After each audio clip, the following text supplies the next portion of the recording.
All right, I'm here with Ross Merriam, current Standard Open Star City Indianapolis champion. The only Delver deck in our top 8 in a format that's normally been defined by Delver. We did our best to keep you off of camera whenever possible, and eventually you gave us no choice. Tell us a bit about some of your rounds during the tournament. I played pretty much non-Delver decks early in the Swiss.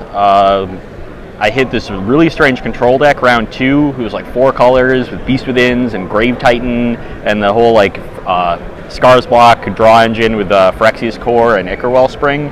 Wow. That was a strange one. I dropped a game to him because it just had no idea what was going on. Probably sideboarded terribly. Towards the end of the tournament, I hit 3 straight Delver mirrors at the end. So that's probably why we didn't see much Delver. It's just the pairings worked out, and maybe some of them lost late as well.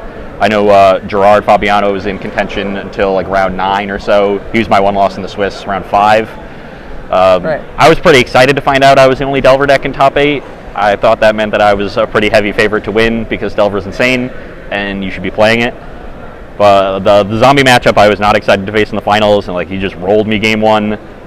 Games 2 and 3, my draws were pretty good. I drew my 1 sideboard purge both times, hit my 1 batter skull in game 3. You flashed the purge with the camera at that point. I know we were looking at your sideboard with had 13 different cards in the sideboard. 11 ones. 11 one-ofs, a couple 2-ofs.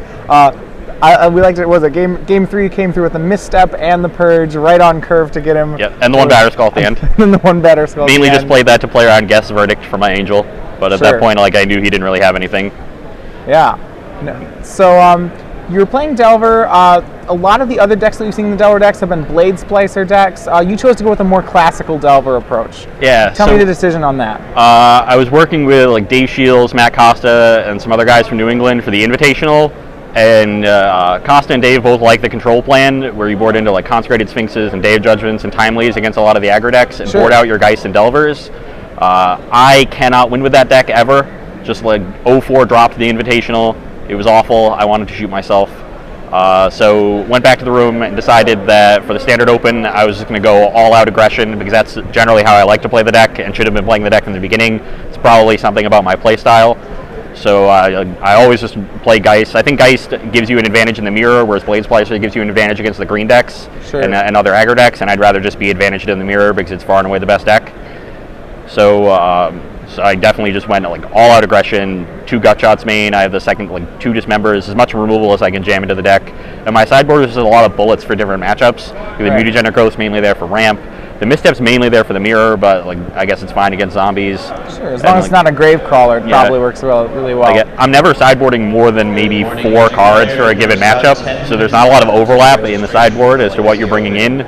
Image was probably the card I brought in the most because it comes in against all of the Strangler Geist decks and the mirror, which is probably 40% of the metagame or something like that, and it was 5 or 6 of the rounds I played in the Swiss. I played against one sweet Infect deck round 4, and he was in contention until really late. I was surprised that he didn't get featured at some point because his deck was so insane. Well, congratulations again on winning. I'll give you 5 minutes fame. Any shout-outs before we send it back over to the booth? I guess I should give shout-outs to guys back in Connecticut, Justin Bransfield, testing partner, probably the reason I can play Delver pretty well. The guys back at Ice Imports, Eric and Danielle, the owners, they definitely support me whenever I'm going on these trips. So shout-outs to you guys. Awesome. Congratulations again. Thanks.